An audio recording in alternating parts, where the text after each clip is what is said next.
Hello students, I am Kamal Dhake. Welcome all. Today we are going to continue chapter 7 Nutrition and Diet. Today we are going to learn a balanced diet and its benefits. So let us start. A balanced diet म्हणजे संतुलित आहार. All that we consume during the day is together called our diet. दिवसभरात आपण जे जे पदार्थ खातो किंवा जे पण खातो त्या सर्व पदार्थांना एकत्रितपणे आहार असं म्हणतात. A diet containing adequate quantities of all nutrients is called a balanced diet. सर्व पोषक तत्वांचा पुरेशा प्रमाणात समावेश करणाऱ्या आहाराला संतुलित आहार असे म्हणतात. म्हणजे जो आहार आपल्याला सर्व पोषक तत्वे पुरेशा प्रमाणात देतं असा आहार म्हणजे संतुलित आहार असतो. To build a strong and healthy body you need all nutrients in the right proportion and in sufficient quantities in your daily diet. तुमचं शरीर मजबूत आणि निरोगी करण्यासाठी तुम्ही जो आहार घेता त्या आहारामधून योग्य आणि पुरेशा प्रमाणामध्ये न्यूट्रिएंट्स म्हणजे पोषक तत्व रोज मिळाली पाहिजेत. Significance of a balanced diet म्हणजे संतुलित आहाराचं महत्त्व. And increased capacity to work. संतुलित आहारामुळे काम करण्याची क्षमता वाढते. Good physical and mental health. संतुलित आहारामुळे आपलं शारीरिक आणि मानसिक आरोग्य चांगले राहते. Increased capacity to fight or resist diseases. संतुलित आहारामुळे आपली आजारांशी लढण्याची किंवा प्रतिकार करण्याची क्षमता वाढते. Helps in proper growth of the body. संतुलित आहार आपल्याला शरीराची चांगली वाढ करण्यास मदत करतं. हे सर्व संतुलित आहाराचे फायदे आहेत. Apart from having a balanced diet we also need to exercise regularly to keep ourselves fit and healthy. फक्त संतुलित आहार घेणं उपयोगाचं नाही, तर निरोगी आणि तंदुरुस्त राहायचं असेल तर त्यासाठी संतुलित आहाराव्यतिरिक्त नियमित व्यायामाची सुद्धा आपल्याला गरज आहे.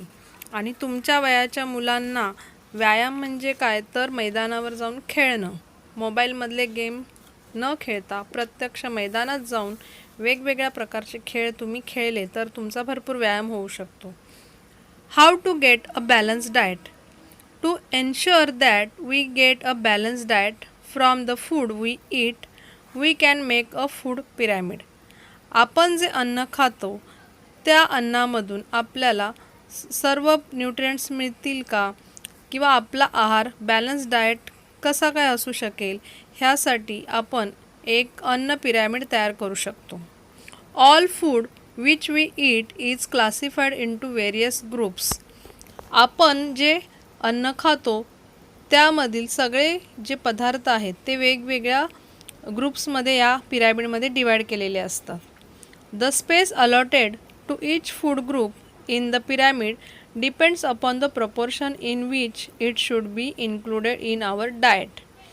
आपल्या आहारामध्ये कोणत्या प्रमाणामध्ये कुठला अन्नपदार्थ असायला हवा यानुसार त्या अन्नपदार्थांना त्या पिरॅमिडमध्ये जागा दिलेली आहे. Hence, we can choose foods from each group daily according to the space allotted to it in the pyramid. आणि म्हणूनच त्या अन्न पिरॅमिडमध्ये प्रत्येक पदार्थाला जी जागा दिलेली आहे त्यानुसार त्या विभागातले अन्नपदार्थ आपण आपल्या रोजच्या आहारामध्ये समाविष्ट करायला पाहिजेत. If we choose some items from each group in the right proportion according to the pyramid shown in the picture, we can make sure that we are getting a balanced diet. आणि जर आपण या चित्रात दाखवल्याप्रमाणे जे अन्न pyramid आहे त्या अन्न पिरॅमिडमध्ये दाखवल्याप्रमाणे जर आपण योग्य प्रमाणामध्ये अन्नपदार्थ घेतले आणि रोजच्या आहारामध्ये त्यांचा समावेश केला तर आपल्याला संतुलित आहार मिळू शकेल.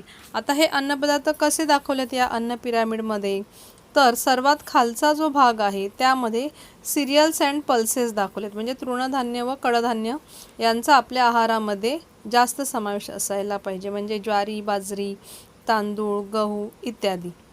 त्यानंतर कमी प्रमाणामध्ये फ्रूट्स अँड व्हेजिटेबल्स असायला पाहिजे, म्हणजे फळे आणि भाजीपाला यांचा समावेश सिरियल्स अँड पल्सेसपेक्षा थोडा कमी असायला पाहिजे. त्यानंतरचा जो थर आहे त्या थरामध्ये milk products, meat, fish, eggs म्हणजे दुग्धजन्य पदार्थ, मांस, मासे, अंडी असे पदार्थ घेतलेले आहेत. हे पदार्थ आपण काही प्रमाणात घ्यायला पाहिजेत.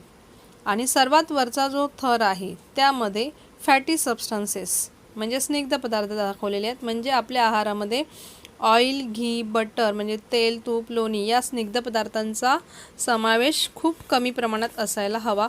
हे आपल्याला ह्या अन्न पिरॅमिडवरून लक्षात येईल. तर या पिरॅमिडमधील विभागानुसार आपण जर आपल्या आहारामध्ये हे पदार्थ घेतले तर आपला आहार संतुलित होऊ शकतो. फायबर म्हणजे तंतुमय पदार्थ. If we select a daily diet which includes vegetables, fruits, sprouts and cereals according to the pyramid, we will also get fiber in sufficient quantity. जर फूड पिरॅमिड प्रमाणे जर आपण डाएट घेतलं किंवा बॅलन्स डाएट घेतलं तर आपल्याला रोज आहारामधून योग्य त्या प्रमाणामध्ये पालेभाज्या किंवा भाज्या, फळं, मोड आलेली कडधान्य, धान्य हे सर्व पदार्थ मिळू शकतात आणि आपला आहार संतुलित होऊ शकतो. आता ह्या सगळ्या पदार्थांमध्ये फायबर असतं म्हणजे मोठ्या प्रमाणात तंतुमय पदार्थ असतात. तर हे तंतुमय पदार्थ आपल्याला यातून मिळतात आणि या तंतुमय पदार्थामुळे अन्नाचं नीट पचन होतं, त्यासाठी ते खूप आवश्यक असतात. जर आपल्या आहारामधून आपल्याला पुरेशा प्रमाणात तंतुमय पदार्थ मिळाले नाहीत तर काय त्रास होऊ शकतो माहिती आहे का तुम्हाला? जर आपल्या आहारामधून योग्य प्रमाणामध्ये तंतुमय पदार्थ आपल्याला मिळाले नाहीत तर आपण जे अन्न खातो त्या अन्नाचे नीट पचन होत नाही आणि ते नीट न झाल्यामुळे आपल्या पोटात दुखते किंवा मळमळतं असे त्रास होतात. याशिवाय शौचास होत नाही म्हणजे अशा पद्धतीचा आजार त्याला कॉन्स्टिपेशन म्हणतात की पोट साफ होत नाही, शौचास साफ होत नाही, तर तो सुद्धा आपल्याला होऊ शकतो आणि म्हणूनच आपल्या आहारामध्ये तंतुमय पदार्थ असायला हवेत. आता हे तंतुमय पदार्थ आपल्या आहारामध्ये टिकून राहावेत किंवा आपल्या आहारामधून आपल्याला ते मिळावेत यासाठी आपण अन्न कसं खायला पाहिजे? तर फळं भाज्या खाताना आपण फळांच्या साली न काढता त्या खाल्ल्या पाहिजेत किंवा काकडी, गाजरसारख्या ज्या भाज्या आहेत त्या आपण कच्च्या खाल्ल्या पाहिजेत, त्यांच्याही आपण साली न काढता खाल्ल्या पाहिजेत. याशिवाय धान्याचं पीठ आहे, गव्हाचं पीठ असेल, ज्वारीचं असेल तर ते न चाळता आपण त्याचं पीठ खाल्लं पाहिजे म्हणजे त्याची कणिक मळली पाहिजे. तर आपल्या या अन्नपदार्थामधले तंतुमय पदार्थ म्हणजे फायबर टिकून राहील. वॉटर म्हणजे पाणी. Along with all other nutrients the body also needs an adequate supply of water. इतर सर्व पोषक तत्व म्हणजे जसं प्रथिने असतील, जीवनसत्वे असतील, कर्बोदकं असतील यांच्याबरोबर आपल्याला पाण्याची सुद्धा गरज असते. आपल्या शरीराला पुरेशा प्रमाणात पाणी मिळालं पाहिजे. For this purpose we must drink milk, butter milk, lemon juice, sherbets, fruit juices etcetera. आणि हे पाणी आपल्याला अनेक गोष्टींमधून मिळू शकतं जसं की दूध, ताक, लिंबू सरबत, सरबत, फळांचे रस हे जर आपण प्यायलो तर यांच्यामधून आपल्याला ते पाणी मिळू शकतं. We must drink plenty of water. पण त्याचबरोबर आपल्याला पुष्कळ प्रमाणात पाणी प्यायला पाहिजे तर आपल्याला शरीरातली आपली पाण्याची पातळी योग्य राखता येऊ शकते. कारण पाण्यामुळे सुद्धा आपल्या शरीरातील अनेक क्रिया सुरळीत चालतात. मालन्यूट्रिशन म्हणजे कुपोषण. Malnutrition occurs when all the nutrients that the body needs are not obtained in the proper proportions from the diet. Malnutrition म्हणजे कुपोषण. कुपोषण कधी होतं तर जेव्हा आपण जो आहार घेतो त्या आहारामधून आपल्याला पुरेशा प्रमाणात सगळे पोषक तत्व मिळत नाहीत म्हणजे शरीरासाठी आवश्यक असणारी सर्व पोषक तत्वे आपल्याला योग्य त्या प्रमाणामध्ये आहारामधून मिळत नाहीत, त्याला आपण कुपोषण असं म्हणतो. This happens when a person does not get sufficient food or when the diet is not balance. आता असं केव्हा घडतं? जेव्हा एखाद्या व्यक्तीला पुरेशा प्रमाणामध्ये अन्न मिळत नाही. त्याला अनेक कारण आहेत, गरिबी असेल किंवा इतर काही कारणं असतील, किंवा तो जो आहार घेतो तो संतुलित नसेल, तेव्हा असा घडू शकतं, म्हणजे त्या व्यक्तीचं कुपोषण होऊ शकतं. If one's diet exceeds one's need it is called over nutrition. पण काही वेळा असं होतं की एखादी व्यक्ती गरजेपेक्षा जास्त आहार घेते, तर अशा वेळेला त्याचं कुपोषण न होता त्याचं अतिपोषण होतं, म्हणजे ओव्हर न्यूट्रिशन. म्हणजे त्याला जी पोषक तत्त्वे मिळायला हवी त्याच्यापेक्षा जास्त प्रमाणामध्ये तो ती घेत असतो आणि त्यामुळे तो स्थूल होत जातो, म्हणजे त्याचं ओव्हर न्यूट्रिशन होतं. Junk food. Chocolates, noodles, burgers, pizzas, chips, bottled soft drinks, attractively packaged snacks, as also ready fried foodstuffs available in the market such as vadas, pakodas, etc. are very tasty and we like them very much. आपण अनेक अन्नपदार्थ खात असतो, त्याच्यामध्ये chocolates, noodles, burger, pizza, chips किंवा शीतपेय, आकर्षकरित्या pack केलेले काही पदार्थ असतात. याशिवाय तळलेल्या पदार्थांमध्ये वडे, भजी, समोसा असे अनेक पदार्थ आपण खात असतो. हे पदार्थ खाण्यासाठी खूप स्वादिष्ट तर असतात, पण आपल्याला ते खूप आवडत असतात आणि त्यामुळे आपल्याकडून ते खूप जास्त प्रमाणात खाल्ले जातात. However these foodstuffs contain refined flour, sugar, oil in large proportions. पण या सर्व पदार्थांमध्ये मोठ्या प्रमाणावर मैद्याचा वापर केलेला असतो, तसेच साखर आणि तेलाचा वापर देखील जास्त प्रमाणात केलेला असतो. When refined flour is made from wheat or when sugar is made from sugarcane, many nutrients in the wheat or sugarcane are lost in the process. Hence, all we get from these foods is energy and our hunger is satisfied.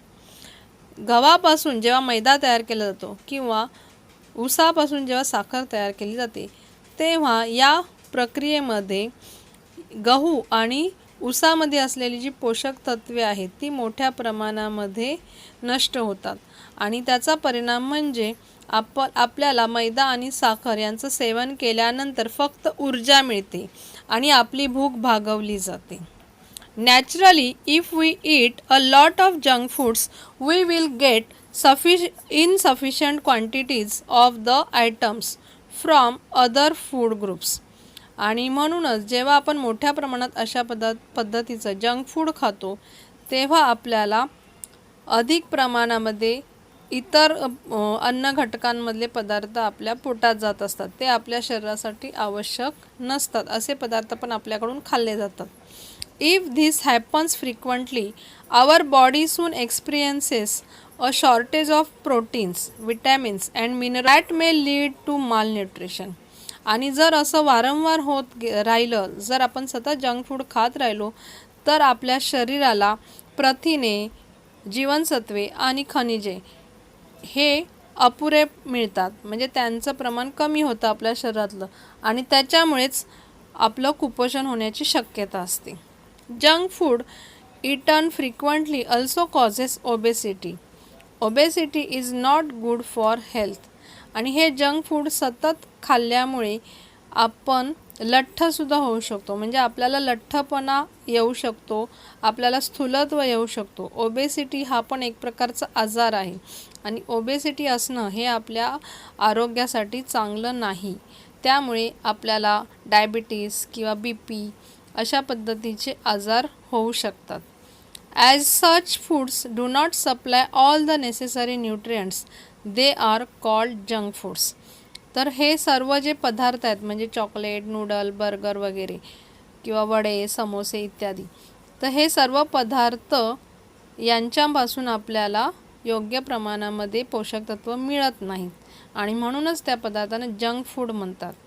जंकचा अर्थ होतो निरुपयोगी, म्हणजे भंगार, म्हणजे जे आपल्याला आवश्यक नाही अशा गोष्टींना आपण निरुपयोगी म्हणतो किंवा भंगार म्हणतो. तर ह्या सर्व पदार्थांमधून आपल्या शरीरामध्ये अशा अनावश्यक गोष्टी जात असतात आणि म्हणूनच या पदार्थांना जंक फूड म्हटलेलं आहे. तर हे जंक फूड आपण टाळलं पाहिजे, आपण ते खाल्लं नाही पाहिजे, कारण त्यामुळे आपल्याला लठ्ठपणा येतो आणि हा लठ्ठपणा जर आपल्याला होऊ नये असं वाटत असेल तर काय करावं हे आपण आता पाहूया. How to avoid obesity. Have a balance diet म्हणजे आपण संतुलित आहार घेतला पाहिजे. Eat whole grains, eat fruits and vegetables with their skins. पूर्ण धान्य आपण खाल्लं पाहिजे, म्हणजे गव्हाचं पीठ न चाळता आपण वापरलं पाहिजे. फळं आणि भाज्या त्यांच्या सालीसहित आपण खाल्ल्या पाहिजेत. Increase use of bicycles. सायकलचा वापर आपण मोठ्या प्रमाणावर केला पाहिजे. Play more outdoor games. आपण मैदानी खेळ मोठ्या प्रमाणामध्ये खेळले पाहिजेत. Do not eat if you are not hungry. जेव्हा भूक नसेल तेव्हा खाऊ नका. Do not watch TV while eating. TV बघत असताना खाऊ नका. Do not use motor vehicles for travelling a short distance. जवळच्या अंतरावर जाण्यासाठी कार किंवा स्कूटरचा वापर करू नका. Avoid pre cooked package foods. आधीच शिजवलेलं किंवा पॅक केलेलं अन्न टाळा, ते वापरू नका. तर हे सर्व आपण केलं तर आपण ओबेसिटी टाळू शकतो. ॲडल्टरेशन ऑफ फूड म्हणजे अन्नपदार्थातील भेसळ. In order to earn more profits, cheaper substances of low quality are mixed with the foodstuffs. These substances are called adulterants, and adding them to foodstuffs is called adulteration of food. भरपूर फायदा मिळवण्यासाठी स्वस्तातले किंवा कमी दर्जाचे पदार्थ अन्नपदार्थांमध्ये मिसळले जातात आणि भरपूर नफा मिळवला जातो. तर असे जे चुकीचे पदार्थ मिसळले जातात त्या पदार्थांना भेसळ असे म्हणतात की, आणि हे पदार्थ अन्नपदार्थामध्ये मिसळल्यामुळे त्या अन्नपदार्थांची भेसळ होते, म्हणजे ते अन्न चांगल्या दर्जाचं राहत नाही. Adulterants may even be poisonous or harmful to health. Such adulterated food is impure and harmful and so unfit for consumption. भेसळ केलेले जे पदार्थ असतात ते काही वेळा विषारीसुद्धा असू शकतात किंवा धोकादायकसुद्धा असू शकतात. त्यामुळे त्याचा आपल्या आरोग्यावर विपरीत परिणाम होऊ शकतो. आणि अशा पद्धतीचं भेसळयुक्त अन्न हे अशुद्ध असतं, तसंच आपल्या शरीरासाठी ते हानिकारक असतं. अनेकदा आपण ऐकतो की अन्नामधून विषबाधा होते. अशा घटना आपल्या आजूबाजूला घडत असतात. उदाहरणार्थ दुधामध्ये पाणी मिसळलं जातं. आता हे पाणी दूषितसुद्धा असू शकतं आणि त्यामुळे आपल्याला काही आजार होऊ शकतात. ॲडल्टरंट्स म्हणजे भेसळीचे पदार्थ. Adulterants used to adulterate food are such that they will remain unnoticed even when mixed with the food. तर भेसळ करताना जे पदार्थ यूज केले जातात, वापरले जातात, ते अशा पद्धतीने मिसळले जातात की ते आपल्याला सहजपणे लक्षात येत नाही की भेसळ झालेली आहे. इतक्या बेमालूमपणे ते त्याच्यामध्ये मिक्स होऊन गेलेले असतात. तर असे काही पदार्थ आपण आता बघूया की ज्यामध्ये कशा पद्धतीने भेसळ केली जाते. ॲडल्ट्रेशन इन मिल्क. दुधामध्ये वॉटर, केमिकल्स लाईक युरिया आणि स्टार्च हे मिसळलं जातं आणि भेसळ केली जाते. चिली पावडर म्हणजे मिरची पावडर.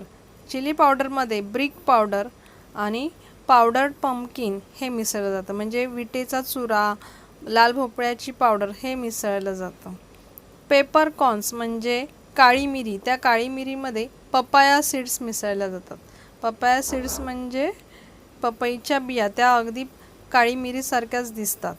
आईस्क्रीम. आईस्क्रीममध्ये वॉशिंग सोडा किंवा पेपर पल्प मिसळला जातो, म्हणजे धुण्याचा सोडा आणि कागदाचा लगदा हा मिसळला जातो. आपल्याला दिसायला खूप अट्रॅक्टिव्ह दिसतात हे पदार्थ, पण त्याच्यामध्ये अशा पद्धतीची भेसळ असू शकते. राईस म्हणजे तांदळामध्ये लहान लहान सफेद खडे मिसळले जातात की जे आपण सहजपणे ओळखू शकत नाही. पीनट्स म्हणजे शेंगदाणे. शेंगदाण्यांमध्ये लाल रंगाचे खडे म्हणजे रेडिश पेबल्स किंवा स्टोन्स हे मिसळले जातात किंवा गारगोटीचे दगड मिसळले जातात. तर हे सर्व पदार्थ मिसळून या अन्नपदार्थांमध्ये भेसळ केली जाते आणि नफा कमवला जातो.